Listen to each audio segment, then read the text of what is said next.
12.1 प्रस्तावना। राष्ट्रवाद ऐसी सर्वाधिक प्रभावी ऐतिहासिक शक्ति रही है जिसने व्यक्तियों की आत्म परिभाषा को आकार दिया है। इतना जटिल परिघटना ने ऐतिहासिक अनुभवों अथवा संप्रत्ययीकरण की सार्वभौमिकता के अर्थों में एकरूपता को धता भी बताया है। किंतु राष्ट्रवाद के विभिन्न स्वरूप हैं और इस विभिन्नता का कारण किसी देश विशेष की विशिष्ट सामाजिक संरचना और विशिष्ट ऐतिहासिक स्थितियों होती हैं। इस इकाई में हम राष्ट्रवाद के उन स्वरूपों की चर्चा करेंगे जिनका उदय विशिष्ट ऐतिहासिक संदर्भों में हुआ है, उन सामाजिक आर्थिक और राजनीतिक शक्तियों की पहचान करेंगे जिनके भीतर विशिष्ट स्वरूपों का उदय हुआ है, और उस व्यापक ढांचे की व्याख्या करेंगे जिसके भीतर राष्ट्रवादों को समझा और समझाया जा सकता है। 12.2 राष्ट्र और राष्ट्रवाद। चुके हैं कि राष्ट्रवाद को सामान्यतः एक एकीकृत सत्ता के रूप में एक अवाम की आत्मपरिभाषा और आत्मचेतना के तौर पर समझा जाता है। इसका सरोकार इन बातों से है कि लोग स्वयं को किस प्रकार देखते हैं अथवा एक उदाहरण स्वरूप एक जातीय समुदाय के रूप में पहचानते हैं, और इस एकत्व का सटीक उद्देश्य क्या है, उदाहरण स्वरूप आत्मनिर्णय। लोगों के बीच अंतर संबंधों अथवा एकजुटता की अभिव्यक्ति और इरा एकजुटता की दुरारों की दृष्टि में गान्यता भी राष्ट्रवाद का अभिन्न तथ्य है। इस एकजुटता की परिकल्पना करने और उसे व्यक्त करने के विभिन्न तरीके होते हैं। राष्ट्रवाद के विद्वान जहां इस बात पर एक राय नहीं है कि लोगों को सामाजिक एकजुटता के रूप में क्या चीज बांधती है, जैसे उनका जातीय मूल अथवा आत्मनिर्णय के प्रति उनकी इच्छा, वहीं कुल मिलाकर वे इस बात पर सहमत हैं कि राष्ट्रवाद में ये तत्व शामिल हैं: क राष्ट्र के सदस्यों के बीच किसी स्तर का एकीकरण, ख पूर्ण राष्ट्र अथवा सामूहिक पहचान का विचार, और ग पूर्ण राष्ट्र की सदस्यता की प्रकृति की कुछ अंश तक समझ, और वैसी ही अन्य पूर्ण सत्ताओं राष्ट्रों के साथ उसका संबंध। दूसरे शब्दों में राष्ट्रवाद में एक अवाम की यह आत्मपरिभाषा की जाती है कि वे एक राष्ट्र के अंग हैं, और यह चेतना की राष्ट्र के रूप में इनमें ऐसा कुछ है जो उन्हें अन्य राष्ट्रों से भिन्न बनाता है, और यह भी कि एक बड़ा अनिवार्य तत्व भी है जहां से राष्ट्र की आत्मपरिभाषा निकलती है। सामाजिक एकजुटता, सामूहिक पहचान और व्यक्तिगतता का बोध तथा पूर्ण राष्ट्र के साथ उसका संबंध ऐसे अनिवार्य तत्व हैं जिसके रहते हुए एक अवाम अपने आप को राष्ट्र कह सकता है और उस रूप में मान्यता प्राप्त कर सकता है। किंतु किस प्रकार सामाजिक एकजुटता बनता? 400 रुपए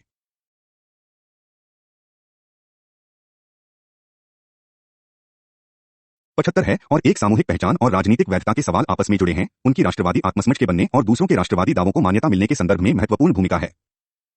यहीं आकर बेनेडिक्ट एंडरसन की राष्ट्रों की कल्पित समुदायों के रूप में व्याख्या सहायक होती है, जिसके जरिए राष्ट्रवाद और इसके स्वरूपों को समझा जा सकता है। एंडरसन कहते हैं कि आमने सामने के संपर्क वाले आद्य गांवों से भरे सभी समुदाय, और शायद ये स्वयं भी कल्पित हैं। Benedict Anderson, imagine communities, reflections on the origin and spread of nationalism, Verso, London, 1983-1991। इस प्रकार समुदायों और राष्ट्रों की पहचान और तुलना का आधार यह नहीं होता है कि वे झूठे हैं या वास्तविक अथवा प्राकृतिक है या वास्तविक या कल्पित, किंतु इसका आधार यह शैली या ढंग होता है जिसमें उनकी कल्पना की जाती है। समुदायों की पहचान के विभिन्न तरीके हो सकते हैं, जैसे उनका स्तर, प्रशासनिक संगठन की सीमा, आंतरिक समानता की मात्रा इत्यादि। किंतु राष्ट्रवाद से जुड़ी सामाजिक एकजुटता और सामूहिक पहचान की कल्पना करने के विशिष्ट स्वरूप का ही इस इकाई में मुख्य रूप में विवेचन करेंगे। ऐतिहासिक स्थितियों और संदर्भों के अनुसार राष्ट्रवादों की विषय वस्तु और स्वरूप भी बदलता रहा है। एंटनी डी स्मिथ ने राष्ट्रवाद की यह परिभाषा दी है: यह उस समूह की ओर से स्वशासन की प्राप्ति और अनुरक्षण के लिए चलाया गया वैचारिक आंदोलन है जिसके कुछ सदस्य दूसरों की तरफ एक वास्तविक अथवा संभावी राष्ट्र बनाने के लिए इसकी अवधारणा करते हैं। एंटनी डी स्मिथ की परिभाषा में राष्ट्रवादी की केंद्रीय विषय वस्तु को पकड़ने की कोशिश की गई है, जिसे वह स्वाधीनता का आदर्श कहता है। राष्ट्रीय स्वाधीनता की प्राप्ति और अनुरक्षण के ऐसे प्रयासों के तर्कसंगत सहायक तत्व ये हो सकते हैं: 1. सराष्ट्रवासियों अथवा नागरिकों को एक रूपीय इकाई में समाहित करके उनमें बंधुत्व और समानता पैदा करना। 2. अतिरिक्त देशीय सहराष्ट्रवासियों का एक ही राष्ट्र राज्य में एकीकरण। 3. राष्ट्रीय भिन्नता पर जोर देकर सांस्कृतिक व्यक्तिगतता को जोरदार ढंग से व्यक्त करना। 4. आत्मनिर्भर विकास और आर्थिक आत्मनिर्भरता के लिए अभियान। 5. अंतर्राष्ट्रीय शक्ति और प्रस्थिति बनाए रखने के लिए राष्ट्र राज्य का प्रसार। 6. अंतर्राष्ट्रीय समता बनाए रखने के लिए व्यापक संस्थागत परिवर्तनों के माध्यम से राष्ट्र के सांस्कृतिक और सामाजिक ताने बाने को नया रूप देना। जहां आधुनिक राष्ट्रवादियों के लेखन में अनेक प्रकार के सरोकार व्यक्त होते हैं, वहीं राष्ट्रवादी आंदोलन अपने लक्ष्यों का चुनाव परिस्थितियों के आधार पर इन सहायक तत्वों में से करता है। इस प्रकार सामुदायिक बंधुत्व का आदर्श, लोक संप्रभुता की इच्छा, सामुदायिक पुनर्निर्माण और आत्म सहायता की आवश्यकता, आत्मशुद्धि के माध्यम से अपनी अस्मिता पाने की धारणा, कुजड़ों की तलाश, जुड़ाव की आवश्यकता, मानव गरिमा का एक नया बोध जिसे केवल एक राष्ट्रीय राज्य में साकार किया जा सकता है, भागीदारी और चुनाव मानवबल के निर्माण के आदर्श, प्रत्येक राष्ट्र के पास अपनी आत्माभिव्यक्ति के लिए एक राज्य होने की आवश्यकता का विचार, प्रत्येक व्यक्ति की आत्म सिद्धि के लिए अपने आप को राष्ट्र राज्य से जोड़ने की जरूरत, सामुदायिक स्वर्णिम युग की ओर वापसी, प्राकृतिक मनुष्यष्टु तथा प्रकृति के साथ पहचान आदि बार बार आने वाले विषय हैं। इन आदर्शों और आकांक्षाओं में स्मिथ 3 निर्णायक धारणाओं की पहचान करते हैं जो आधुनिक राष्ट्रवाद की अनिवार्य शर्तें हैं। यह है सामूहिक स्वायत्तता, व्यक्तिगतता और बहुलता के विचार जिनसे मिलकर आधुनिक स्वाधीनता का आदर्श बनता है। व्यक्ति की स्वायत्तता का सिद्धांत कांट के साथ जुड़ा है। अपने सामूहिक स्वरूप में इसका श्रेय यद्यपि रूसों और फिख्ते को जाता है। अपनी सामुदायिक व्यक्तिगतता के कारण समूह को अपनी आवश्यकताओं और उचित के अनुसार अपने नियम बनाने और अपनी संस्थाएं।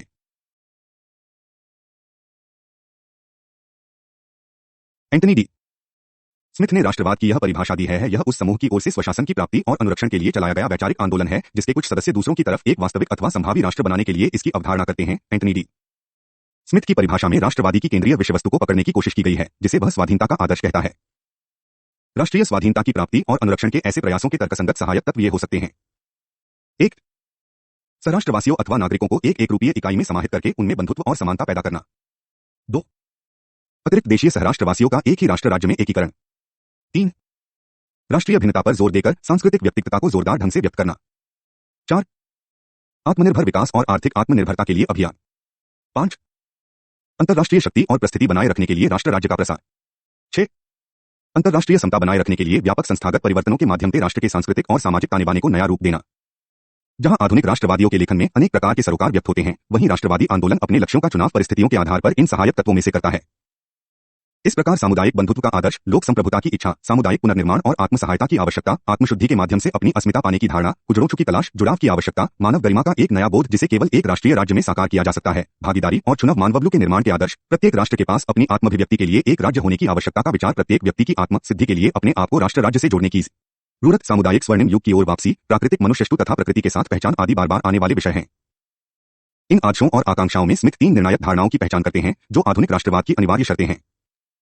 यह है सामूहिक स्वायत्तता, व्यक्तिगतता और बहुलता के विचार जिनसे मिलकर आधुनिक स्वाधीनता का आदर्श बनता है। व्यक्ति की स्वायत्तता का सिद्धांत कांट के साथ जुड़ा है। अपने सामूहिक स्वरूप में इसका श्रेय यद्यपि रूसों और फिख्ते को जाता है। अपनी सामुदायिक व्यक्तिगतता के कारण समूह को अपनी आवश्यकताओं और उच्च के अनुसार अपने नियम बनाने और अपनी संस्थाएं स्थापित करने के लिए बाहरी हस्तक्षेप और आंतरिक विभाजन से मुक्त होना चाहिए। समूह आत्मनिर्णायक होता है क्योंकि इसी व्यक्तिगतता इसे विशिष्ट कानून देती है। केवल समुदाय के सभी गतिशीलता साथ साथ काम करके समुदाय के लिए कानून बना सकते हैं। कोई भी तबकों, कोई भी व्यक्ति और कोई भी बाहरी तत्व विधान नहीं दे सकता। 2.1 राष्ट्रवाद की प्राचीन और आधुनिक अवधारणा।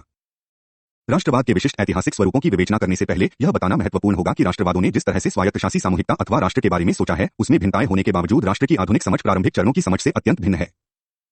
प्राचीन रोम में लैटिन शब्द नेशो अर्थात बाहरी लोगों का एक समूह का मतलब विदेशियों के समुदायों से होता था जो रोम में परदेशियों या अजनबियों की तरह रहते थे और उन्हें रोमन नागरिकता का अधिकार प्राप्त नहीं था। इसके अतिरिक्त नेशन, राष्ट्र, अपमानसूचक होता था क्योंकि नेशनल की हैसियत रोमन से नीचे ही होती थी। विदेशियों का समुदाय अर्थ में प्रयुक्त इस शब्द का इस्तेमाल मध्ययुगीन विश्वविद्यालयों के छात्रों के समुदायों के लिए होता था। ये छात्र उस स्थान से बहुत कम होते थे जहां विश्वविद्यालय स्थित होता था और अपने प्राध्यापकों के साथ उन्हें कुछ बौद्धिक पदों से जोड़कर देखा जाता था।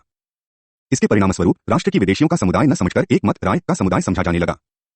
राष्ट्र की अवधारणा अब अलाभकारी नहीं रही, किंतु इसका प्रयोग अब भी बहुत सीमित था। यह अस्थायी भी थी क्योंकि छात्र जैसे ही अपनी पढ़ाई पूरी कर लेता था और विश्वविद्यालय से उसका नाता टूट जाता था, नेशन अथवा राष्ट्र के रूप में उसकी पहचान समाप्त हो जाती थी। मत का समुदाय के रूप में राष्ट्र शब्द के प्रमुख अर्थ का सदुपयोग एक और स्थिति में भी हुआ है, मध्ययुगीन चर्च परिषद में। ये परिषदें रिपब्लिका क्रिस्टियाना के गठन के संदर्भ में विभिन्न स्थितियों की प्रतीक थीं और इसमें धर्मनिरपेक्ष और धार्मिक ईसाई दोनों का प्रतिनिधित्व होता था। राष्ट्र कहे जाने वाले इस शब्द को एक बार और संशोधित किया गया और अब इसका अर्थ हो गया सांस्कृतिक तथा राजनीतिक अधिकारण के प्रतिनिधि अर्थात सांस्कृतिक तथा राजनीतिक कुलीन। राष्ट्रीय अस्मिता एक आदर्शसूचक बात हो गई, किंतु यह फिर भी अस्थायी और अतिविशिष्ट व्यक्तियों के एक छोटे से समूह तक ही सीमित रही।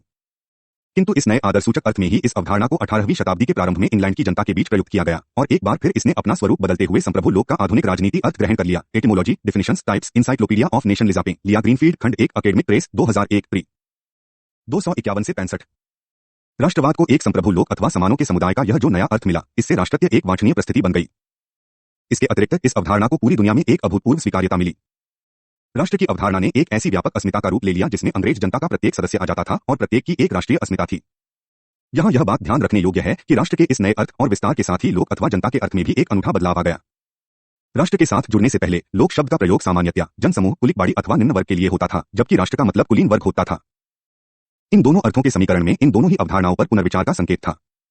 राष्ट्र के रूप में लोक को अत्यधिक प्रतिष्ठा मिली और लोग अब राजनीति विहीन कुली कबाड़ी न रहकर निष्ठा का विषय और राजनीतिक एकजुटता का आधार बन गए। इस नए संयोग में जब अंग्रेज, फ्रांसीसी, जर्मन अथवा रूसी जनता की बात होती थी तो उससे अभिप्राय उन सभी सदस्यों से होता था जो एक नागरिक के रूप में स्वतंत्र तथा समान सदस्य होते थे। इसी के साथ सामाजिक व्यवस्था में एक बड़ा बदलाव आया। सभी वर्गों को समेटने वाले समुदाय के रूप में परिभाषित राष्ट्र की कल्पना अब एक संप्रभुता के रूप में और समानों के यूरोपीय के रूप में ही की जा सकती थी। वहीं एक नए किस्म के राजनीतिक भाईचारे के लिए आधार के तौर पर यह जो परिवर्तित सामाजिक एकजुटता के प्रति आकांक्षा थी उसने राष्ट्रवाद को और परिपक्व किया। एक संप्रभु लोक के अपने आधुनिक अर्थ में राष्ट्र शब्द का प्रयोग जब राष्ट्र के रूप में मान्यता चाहने वाले और राजनीतिक, प्रादेशिक अथवा और जातीय विशेषताओं का दाचा करने वाले दूसरे जनसमूहों और देशों के संबंध में किया गया तो उसका एक और ही अर्थ निकलने लगा। इस साहचर्य के परिणामस्वरूप राष्ट्र का अर्थ एक बार फिर बदल गया और वह एक अनूठी संप्रभु जनता हो गया। राष्ट्र का यह अर्थ क्योंकि एक संप्रभु लोक के अनूठेपन से जुड़ा था इसलिए इसकी प्रकृति भी विशिष्टतावादी हो गई। दूसरे शब्दों में औद्योगिकरण, सामाजिक गतिशीलता, बुर्जुआ क्रांति, लोकतंत्र हेतु आंदोलन जैसी जो संरचनात्मक स्थितियां एक संप्रभु जनता के रूप में राष्ट्र की धारणा से जुड़ी थीं, उन्हें राष्ट्र के उस विचार से पीछे धकेल दिया जिसमें लोगों की पहचान विशेष जातीय विशेषताओं से भी थी। राष्ट्रवाद के कुछ विद्वान मानते हैं कि राष्ट्र के नए अर्थ में राष्ट्रवाद की प्रकृति को बहुत बदल दिया है। यहाँ यह कहा जा सकता है कि आज राष्ट्र के दोनों ही अर्थ प्रचलन में हैं और उनमें राष्ट्रवाद के दो अत्यंत भिन्न स्वरूप परिलक्षित होते हैं जिनमें विभिन्न प्रकार की राष्ट्रीय अस्मिता और चेतना और राष्ट्रीय समूहों की दो अत्यंत भिन्न किस्मों के दर्शन होते हैं। इन दोनों स्वरूपों पर हम इसी इकाई के भाग 12.3 में चर्चा करेंगे। 2.2 राष्ट्र की विशेषताएं। ऊपर बताया जा चुका है कि सामाजिक एकजुटता और संयोजन का तरीका भिन्न था और तात्कालिक सामाजिक राजनीतिक शक्तियों पर निर्भर था। फिर भी बहुलता के आधार राष्ट्र की ये विशेषताएं बताई जा सकती हैं। 1. सीमाएं अथवा प्रादेशिक क्षेत्र अथवा दोनों। 2. अविभाज्यता, यह धारणा कि राष्ट्र एक अखंड इकाई है। 3. संप्रभुता अथवा कम से कम संप्रभुता की आकांक्षा और इस प्रकार अन्य राष्ट्रों के साथ औपचारिक समानता जो सामान्यतया एक स्वायत्त तथा मानित आत्मनिर्भर राज्य के रूप में होती है। 4. वैधता की एक अर्थ धारणा, अर्थात यह विचार कि सरकार तभी न्यायसंगत होती है जब उसे जनेच्छा का समर्थन प्राप्त हो अथवा जब वह जनता अथवा राष्ट्र के हितों का पोषण कर रही है। 5. सामूहिक मामलों में जनता की भागीदारी, युद्ध अथवा नागरिक गतिविधियों के लिए राष्ट्रीय सदस्यता के आधार पर लामबंद जनसमूह। प्रत्यक्ष सदस्यता, जिसमें प्रत्येक व्यक्ति को राष्ट्र का एक अंग और अन्य सदस्यों के 6 समान माना जाता है। 7. संस्कृति, जिसमें भाषा, साझा विश्वासों तथा मूल्यों, आयतन रीतियों का एक मिश्रण शामिल है। 8. लौकिक गहराई, अर्थात यह धारणा कि राष्ट्र का अस्तित्व सर्वकालिक है जिसमें विगत और भावी पीढ़ियों भी आ जाती हैं और उसका एक इतिहास होता है। 9. समान वंश अथवा नस्लीय विशेषताएं। 10. विशेष ऐतिहासिक अथवा नस्लीय विशेषताएं भी। उपर्युक्त विशेषताएं राष्ट्र की विशेषताएं तो हैं ही, उन दावों का आधार भी हैं जो राष्ट्रों की व्याख्या करते समय किए जाते हैं। इसके अतिरिक्त संप्रभुता, अखंडता तथा सामाजिक एकजुटता भी एक राष्ट्र के निर्माण की आकांक्षा और लामबंदी में सहायक होते हैं। बहुलता है प्रतिमान के बावजूद ऐतिहासिक राष्ट्रवादों में इस संदर्भ में मिलता रही है कि इस एकजुटता ही अवधारणा किस प्रकार की गई और फिर उसे किस प्रकार मूर्त रूप दिया गया। आगे हम राष्ट्रवाद के कुछ स्वरूपों का विवेचन करेंगे। 12.3 राष्ट्रवाद, विभिन्न ऐतिहासिक स्वरूप। 3.1 यूरोपीय राष्ट्रवाद।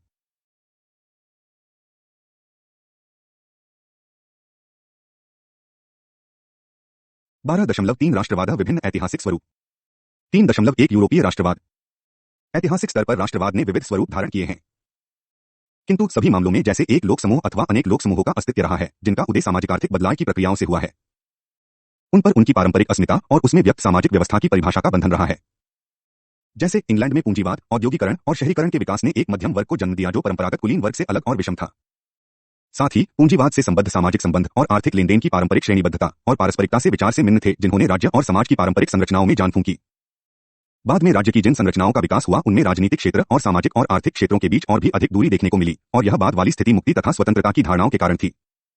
इस प्रकार के समाज को एकजुट करने वाले सूत्र व्यक्तिगत मुक्ति की पारस्परिक मान्यता और राज्य के प्रति निष्ठा की भावना थी। इस प्रकार राष्ट्र की अंग्रेजी अवधारणा व्यक्तिवादी भी और व्यक्तिगत संप्रभुता तथा राज्य के प्रति निष्ठा पर फल फूल रही थी। किंतु स्वतंत्रता और बदलाव के विचार केवल इंग्लैंड तक सीमित नहीं थे। यूरोप में सामाजिक चिंतन और रीति को अनुप्राणित करने वाले प्रबोधन के विचार ने फ्रांस में राजतंत्र के खिलाफ राजनीतिक स्वतंत्रता के आंदोलनों को हवा दी। स्वतंत्रता, समानता और बंधुत्व के लिए होने वाले क्रांतिकारी संघर्ष ने सामाजिक राजनीतिक ढांचे के आधार को ही बदल दिया। सामूहिक जीवन में समानता और भागीदारी के विचार नई सामाजिक एकजुटता के प्रमुख तत्व बन गए। फ्रांसीसी राष्ट्रवाद की प्रमुखता लोगों का भाईचारा हो गया और उसकी विशेषता एक दैनिक जनमत हो गया जो उसकी सहभागी गणतांत्रिक प्रकृति की सूचक थी। वंशवादी शासन के विरुद्ध संघर्ष में खड़ी होने वाली प्रमुख सामाजिक ताकतें असल में छोटे जिंदार, उभरते हुए राष्ट्रीय मध्यम तथा निम्न मध्यम वर्ग के लोग और पेशेवर बुद्धिजीवी थे। यही लोग इस संघर्ष के प्रवक्ता रहे। व्यक्तिवादी और नागरिक किस्म के अंग्रेजी राष्ट्रवाद की तुलना में फ्रांसीसी और जर्मन राष्ट्रवाद एक अलग तरह के राष्ट्रवाद का उदाहरण थे जिनका उदय पश्चिमी यूरोप में हुआ था। यह समूहवादी राष्ट्रवाद था। किंतु राष्ट्रवाद के फ्रांसीसी और जर्मन स्वरूप इस अर्थ में भिन्न थे कि फ्रांसीसी राष्ट्रवाद में तो नागरिक संबंधों पर जोर था जबकि जर्मन राष्ट्रवाद एकजुटता के जातीय आधार पर बल देता था। नेपोलियन के युद्धों के समय जर्मनों ने मध्ययुगीन शासन के अवशेषों पर एक आधुनिक सरकार की नींव रखी जिसे विगत संस्कृति में उनके अभिमान ने मजबूती प्रदान की। निम्नांकित तालिका में ऐतिहासिक राष्ट्रवादों के स्वरूपों को दिखाया गया है। इंग्लैंड। राष्ट्रवाद ने इंग्लैंड में 16वीं शताब्दी के प्रारंभ में आकार लेना शुरू कर दिया था। यह 15वीं शताब्दी में सामंती व्यवस्था के विनाश के साथ हुआ। 15वीं शताब्दी में इंग्लैंड में सामंती व्यवस्था थी जो इस विचार से प्रेरित थी कि असमानता तो प्राकृतिक और दैवीय, स्थायी और अपरिवर्तनीय थी। असमानता और ऊंच नीच श्रेणीबद्धता को दैवीय योजना अथवा ईश्वरीय व्यवस्था बताया जाता था। सामाजिक व्यवस्था में व्यक्ति के दर्जे को ईश्वर की ओर से प्रदत्त बताया जाता था जो उसकी योजना का अंग था। उस समय 3 प्रमुख सामंती व्यवस्थाएं अथवा वर्ग थे, सामंत, पुरोहित और श्रमिक। इनकी अपनी अपनी निश्चित और अलग भूमिका थी और एक से दूसरे वर्ग में जाने पर प्रतिबंध था। 1485 में समाप्त होने वाले वार ऑफ द रोजेज ने इस व्यवस्था में भारी फेरबदल कर दिया और अंग्रेजी राजगद्दी पर डुडारे वंश का अधिकार हो गया। इस युद्ध ने पारंपरिक सामंती अभिजात वर्ग का सफाया कर दिया और इससे सामाजिक व्यवस्था के ऊपरी स्तर पर जगह खाली हो गई। इस तरह निचले वर्ग का स्थान लेने वाले गए अभिजात वर्ग में अधिकारी और विशेषकर विश्वविद्यालय शिक्षित अल्पसंख्यक भद्रजन और निम्न वर्ग से आए लोग थे। नए अभिजात वर्ग के उदय से अंग्रेजी समाज का आधार ही बदल गया। अब समाज में व्यक्ति की हैसियत उसके जन्म पर निर्भर नहीं रह गई थी। इसके अतिरिक्त पूंजीवाद के विकास से आर्थिक गतिविधि को भी लाभकारी होने के कारण सम्मान मिला और वह मात्र भरण पोषण का साधन नहीं रह गई। व्यापारियों के एक नए वर्ग का उदय हुआ जिसने सामाजिक स्तरीकरण को पुनर्परिभाषित करने और व्यावसायिक गतिशीलता का उचित ठहराने में अपना योगदान किया। नए अभिजात वर्ग ने उच्च वर्ग की ओर गतिशीलता के इस नए ढांचे को औचित्य प्रदान किया। इस काम में उनका साथ उस नई सामाजिक चेतना ने दिया जो दैवीय योजना और नीतिवादी व्यवस्था जैसी सामंती कल्पनाओं से दूर थी। यह नई चेतना राष्ट्रवाद था जो समाज की बदली व्यवस्था को प्रस्तुत करता था जिसमें राष्ट्र अथवा जनता के प्रत्येक सदस्य को क्लीनों की गरिमा प्राप्त थी और वह समान भी था और स्वतंत्र भी, उसे स्वशासन अथवा संप्रभुता का अधिकार प्राप्त था।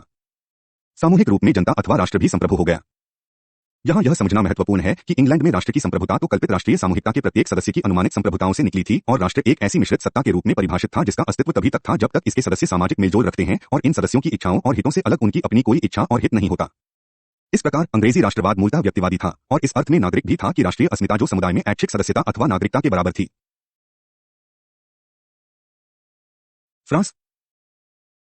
फ्रांस में राष्ट्रवाद के उभार से बहुत पहले वहां फ्रांसीसी अस्मिता विद्यमान थी, जिसमें फ्रांसीसी ईसाइयत को फ्रांसीसी राजाओं की रोमनी ईसाइयत से श्रेष्ठ समझा जाता था। 12वीं शताब्दी के बाद से राजा को पृथ्वी पर ईश्वर का असली पुरोहित समझा जाता था और धार्मिक तथा राजनीतिक गतिविधि के क्षेत्रों में तब कोई अंतर नहीं था। किंतु प्रारंभिक आधुनिक काल में फ्रांसीसी अस्मिता का धर्म निरपेक्षीकरण हुआ, जिसका प्रमुख कारण 16वीं शताब्दी में होने वाले धार्मिक युद्ध थे। इस स्थिति ने फ्रांसीसी अस्मिता को एक राजनीतिक स्वरूप देने में मदद की। राज्य एक क्षेत्र है जिस पर राजा का अधिकार है, इस विचार ने फ्रांसीसी अस्मिता को एक अच्छा ईसाई होने की जगह राजा की प्रजा के समुदाय का सदस्य होने में बदल दिया। प्रजा के समुदाय का निर्माण संबंधों की एक श्रृंखला से हुआ था जिसमें विभिन्न श्रेणियों वाले वे अधिकारी आते थे जो राजा के अधिकार क्षेत्र को बांधते थे। कालांतर में इन अधिकारियों के पास अधिकार आ गए और वे अपने अपने अधिकार क्षेत्र में निष्ठा का प्रदर्शन करने लगे। निष्ठा की इस सनंतर व्यवस्था के उभार ने राज्य को ऐसी संरचनाओं के जाल के रूप में पहचान दे दी जो राजा से भिन्न था।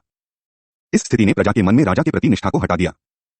यहाँ यह भी कहना होगा कि राजा और राज्य के बीच इस दूरी और इसके परिणामस्वरूप प्रजा की निष्ठा का केंद्र बदलने के प्रमुख कर्ता और लाभ प्राप्त करने वाले फ्रांसीसी कुलीनजन थे।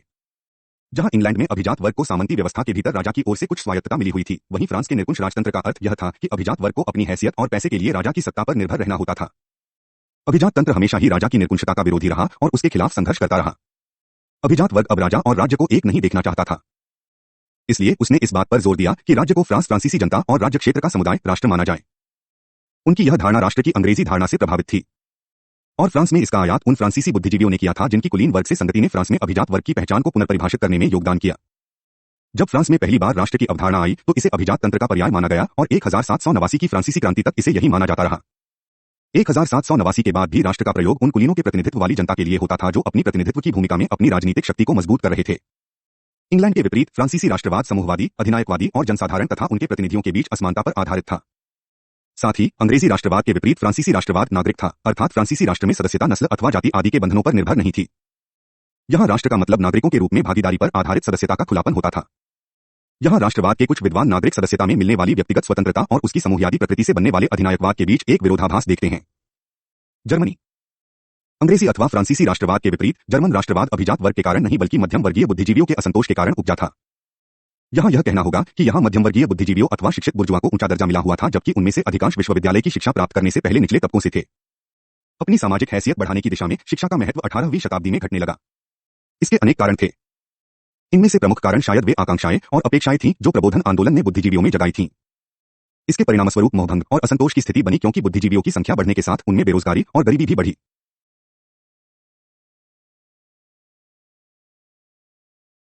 जब हैसियत घटी तो प्रबोधन के विरुद्ध शिक्षित बुर्जुआ की प्रतिक्रिया भी हुई। बुद्धिजीवियों की इस प्रतिक्रिया को रोमांटिसिज्म का नाम मिला। इसमें अलग अलग दृष्टिकोणों का समावेश था। इसमें फ्रांसीसी और औद्योगिक क्रांतियों के बाद आने वाले बदलावों के प्रति असंतोष की अभिव्यक्ति थी, जो बौद्धिकता अथवा तर्कसंगतता की जगह सृजनात्मकता को रखने का प्रयास भी था। रोमैंटिक्स रोमानियत ने एक प्रगतिशील सुव्यवस्थित तर्कसंगत समाज की धारणा को अस्वीकारते हुए प्रकृति के साथ से के संबंध की अभिव्यक्ति और विविध समझ की संभावनाओं के द्वार खोले। रोमानियों ने एक लंबे समय तक एक जर्मन राजनीतिक व्यवस्था के लिए कोई दर्शन नहीं बनाया। यह काम तब हुआ जब नेपोलियन के आक्रमण ने जर्मन भाईचारे को स्तर दिया। इस प्रकार जहां फ्रांस में शासकों को निशाना बनाया गया था, वहीं रोमानी अथवा स्वच्छतावादियों ने शासकों के मामले को जर्मनों का मामला बताकर प्रस्तुत किया। जर्मन प्रबोधन के प्रतिनिधि क्योंकि फ्रांसीसियों के विरुद्ध अपने वैरभाव के कारण अपनी साख खो चुके थे, इसलिए जर्मन राष्ट्रीय चेतना का निर्धारण रोमानी दर्शन से हुआ। रोमानी दर्शन स्व पर विजय पाने की हिमायत करता था और समुदायों को असली अथवा व्यक्ति मानता था। असली समुदाय बस ये थे जो भाषाओं के बंधन से बंधे थे, जिनका निर्धारण रक्त अथवा नस्ल के बंधनों से होता था। इन सिद्धांतों के आधार पर राष्ट्र के विचार की अवधारणा नस्ल और भाषा से निर्मित एक प्राकृतिक समुदाय के रूप में हुई। इस प्रकार जर्मन राष्ट्र की परिकल्पना भी फ्रांसीसी राष्ट्र की तरह ही एक सामूहिक सत्ता के रूप में हुई। किंतु फ्रांसीसी उदाहरण के विपरीत यह मुख्यतः एक जातीय समुदाय था जिसकी सदस्यता का निर्धारण उन प्राकृतिक बंधनों से होता था जो जन्मजात थे और उन्हें अर्जित नहीं किया जा सकता था। अंग्रेजी, फ्रांसीसी और जर्मन राष्ट्रवादों के लिए देखिए लिया greenfield, western Europe, encyclopedia of nationalism, खंड 1, अकेडमिक प्रेस, लंदन, 2001, प्री 883 से 98।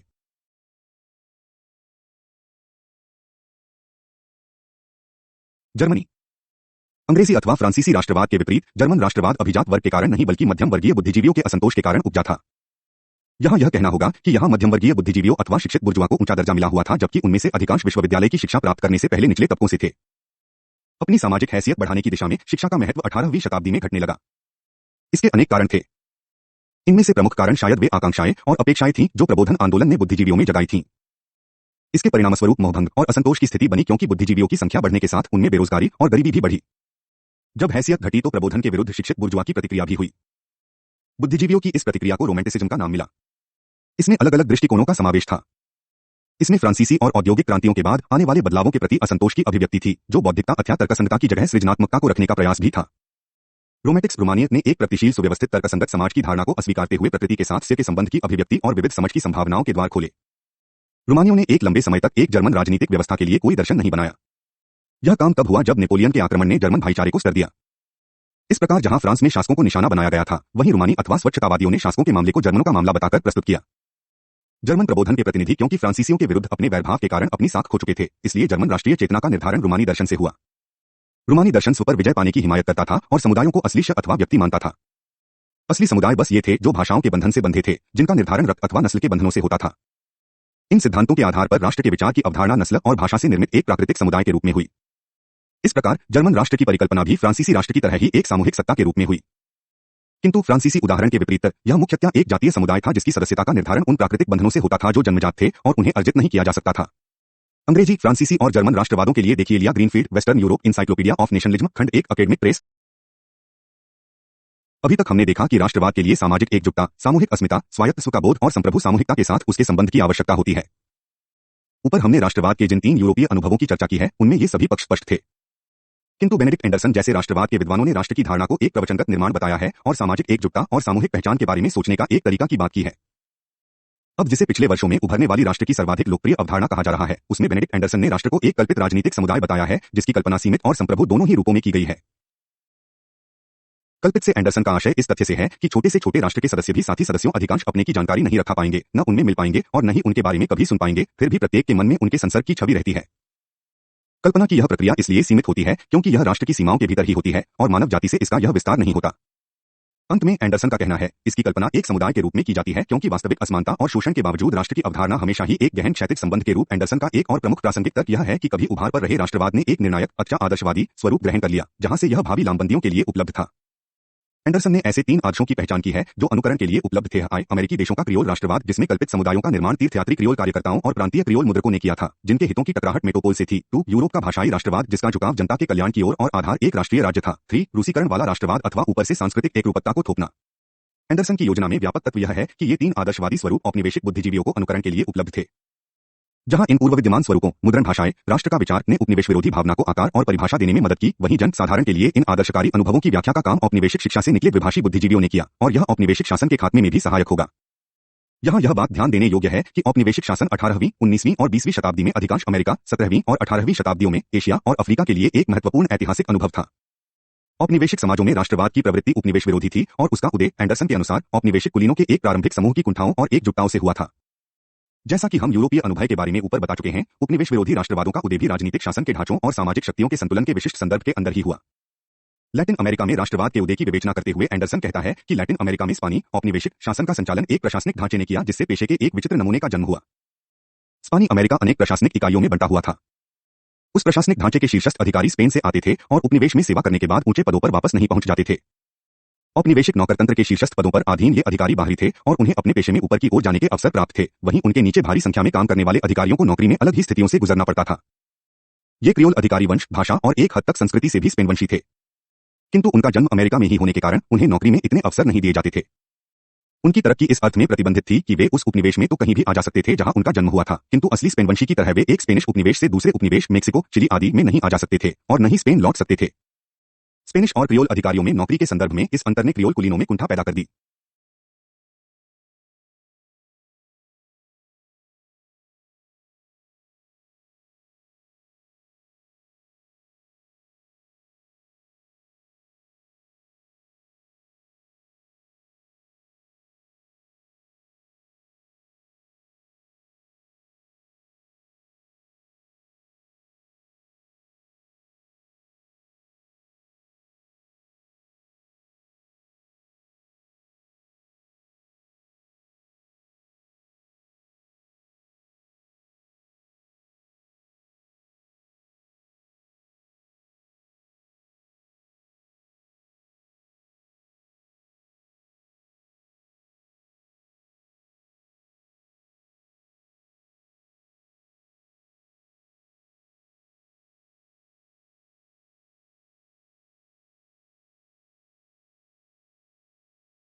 3.3 अंतर के रूप में राष्ट्रवाद।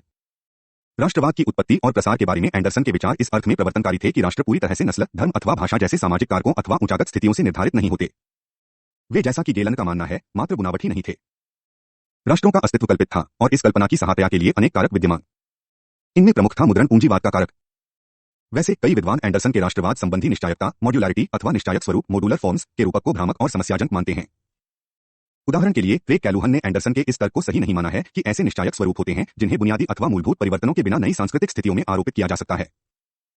इसी प्रकार पार्था चटर्जी ने इस तर्क को खारिज कर दिया है कि पश्चिमी यूरोप, अमेरिकी देशों और रूस के राष्ट्रवाद संबंधी ऐतिहासिक अनुभव ने बाद के सभी राष्ट्रवादों को निश्चायक स्वरूप दिए, जिनमें से एशिया और अफ्रीका के राष्ट्रवादी कुलीनों ने अपनी पसंद के स्वरूपों को चुन लिया था। वस्तुतः चटर्जी ने एंडरसन की कल्पित समुदाय वाली राष्ट्र की अवधारणा का इस्तेमाल राष्ट्रवादों के निश्चायक स्वरूपों के तर्क के खंडन के लिए किया है। यदि शेष विश्व के राष्ट्रवादों को अपने कल्पित समुदायों का चुनाव उन्हें पहले से उपलब्ध कुछ निश्चायक स्वरूपों से ही करना है, तो चटर्जी का सवाल है, उन्हें कल्पना किसकी करनी है? चटर्जी का दावा है कि एंडरसन के विचार में राष्ट्रवाद की कल्पनाओं और उपनिवेश विरोधी प्रतिरोध के उपनिवेशीकरण का प्रस्ताव है। चटर्जी का यह भी कहना है कि उपनिवेश विरोधी राष्ट्रवाद आधुनिक पश्चिमी देशों के प्रचारित राष्ट्रीय समाज के निश्चायक स्वरूपों के साथ पहचान पर आधारित नहीं थे। एशिया और अफ्रीका में राष्ट्रवादी कल्पना के सर्वाधिक प्रभावी और रचनात्मक स्वरूप वास्तव में निश्चायक स्वरूपों से उनकी भिन्नता पर आधारित थे। चटर्जी ने अपनी पूरी पुस्तक nationalist thought and the colonial world A derivative discourse में कहा है कि बाद के औपनिवेशिक विश्व में राष्ट्रवादों का प्रकट होना शाही प्रभुत्व और औपनिवेशिक उत्पीड़न का अनिवार्य अंग था, और इसलिए व्युत्पन्न प्रवचन डेरिवेटिव डिस्कोर्स भी। इसके कारण समुदायों के बीच प्रामाणिक, स्वतः निर्मित स्वायत्त विकास का मार्ग अवरुद्ध हो गया और उन पर स्वार्थी, राष्ट्रवादी राजनेताओं, बुद्धिजीवियों, नौकरशाहों और पूंजीवादियों का वर्चस्व बना रहा। 12.4 विभिन्न राष्ट्रवाद, नागरिक और जातीय। उपर्युक्त विवेचन से यह स्पष्ट हो जाता है कि कुछ मूलभूत विशेषताएं होने के बावजूद वास्तव में कोई एकरूप राष्ट्रवाद नहीं है, और न ही ऐसी कोई निर्धारक दशाएं अथवा संरचनाएं हैं जिनसे ऐसे किसी स्पष्ट राष्ट्रवाद का जन्म हो जो औरों से अलग हो। ऐतिहासिक स्तर पर हमने देखा है कि राष्ट्रवादों का उदय अलग अलग स्वरूपों में हुआ है और अलग अलग तरीकों से ही उनका विकास भी। फिर भी समाज विज्ञानियों में यह प्रवृत्ति रही कि उन्होंने राष्ट्रवाद को दो व्यापक और द्विमाजी श्रेणियों में विभाजित करते हैं। इन दो श्रेणियों को विभिन्न स्रोतों में विरोधी शब्दों में व्यक्त किया गया है, जैसे राजनीतिक बनाम सांस्कृतिक, पाश्चात्य बनाम पूर्वी और अभी हाल में नागरिक बनाम जातीय राष्ट्रवाद। इससे यह पता चलता है कि विद्वानों में राष्ट्रवाद के उद्गम और प्रकृति को लेकर एक राय नहीं है। इस वर्गीकरण के साथ प्रायः अच्छे राष्ट्रवाद, राष्ट्रभक्ति, और खराब राष्ट्रवाद, अंधराष्ट्रभक्ति की बात होती है, जिन्हें क्रमशः नागरिक और जातीय राष्ट्रवादों के लिए प्रयोग किया जाता है। इस प्रकार के वर्गीकरण में यह मानकर चला जाता है कि ये दो प्रकार के राष्ट्रवाद अपने में स्पष्ट और अलग होते हैं, और वे उस जनसाधारण की उपेक्षा कर देते हैं जो वहां मौजूद हो सकते हैं, और सामाजिक आर्थिक ढांचों के उस व्यापक ढांचे की भी जिसके वे दोनों हिस्से होते हैं। द्विमाजी श्रेणियों के तीनों जोड़ों अर्थात राजनीतिक बनाम सांस्कृतिक, पाश्चात्य बनाम प्राध्य और नागरिक बनाम जातीय एक ही विभाजन रेखा पर ध्यान केंद्रित करते हैं, किंतु उनमें आग्रह का थोड़ा सा अंतर होता है। राजनीतिक बनाम सांस्कृतिक श्रेणी जहां इस बात पर सहमत है कि सभी राष्ट्रवाद सांस्कृतिक और राजनीतिक होते हैं, वहीं यह विभिन्न राष्ट्रवादों में भाषा, साहित्य, इतिहास तथा लोकवार्ता के प्रति पूर्वग्रह बनाम राजनीतिक संगठन के सिद्धांतों की ऐतिहासिक प्राथमिकता और प्रमुखता पर जोर भी देती है। पाश्चात्य प्राच्य श्रेणी में प्राच्य और पाश्चात्य की श्रेणियों भौगोलिक विभाजक न होकर सामान्यतया सांस्कृतिक होती हैं। एक पश्चिमी राष्ट्र की परिभाषा नागरिक के रूप में और प्राच्य राष्ट्र की जातीय के रूप में की जाती है। नागरिक और जातीय श्रेणियां राजनीतिक और सांस्कृतिक स्वरूपों में काफी योगदान करती हैं। इनमें नागरिक श्रेणी में अधिक जोर नागरिकता की अवधारणा और संस्कृति पर होता है, और जातीय में यह समझ रहती है, जिससे शायद अधिक जोर प्राकृतिक अथवा शारीरिक अर्थात नस्ल, रक्त और माटी जैसी शक्तियों पर होता है, जिनसे राष्ट्रत्व और राष्ट्रीय पहचान के नीचे अंतिम वास्तविकता रूप लेती है। इस विभाजन रेखा में यह आम दृष्टिकोण व्यक्त होता है, जो हस्कोहन जैसे कुछ समाज विज्ञानियों का भी दृष्टिकोण है। इस दृष्टिकोण के अनुसार राष्ट्र मानव जाति की सबसे पुरानी पहचान का सर्वाधिक पूर्ण प्रकटीकरण है।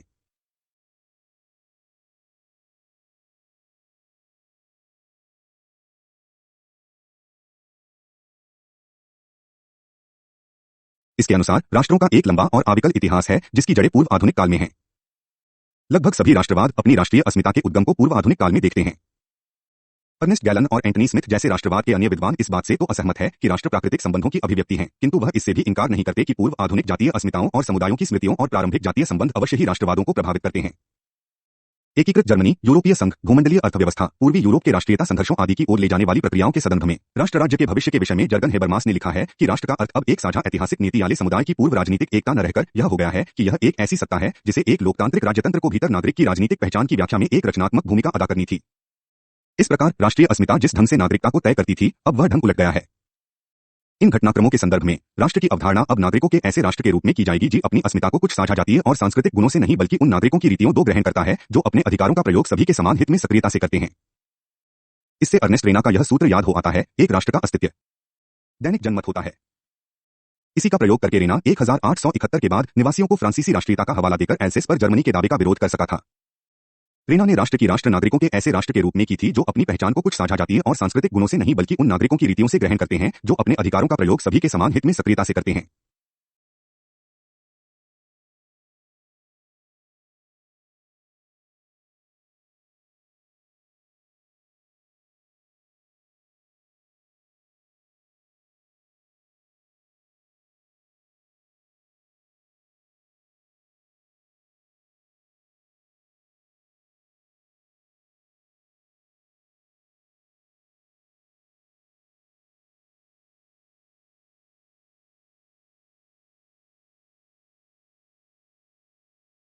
नागरिक और जातीय श्रेणियां राजनीतिक और सांस्कृतिक स्वरूपों में काफी योगदान करती हैं।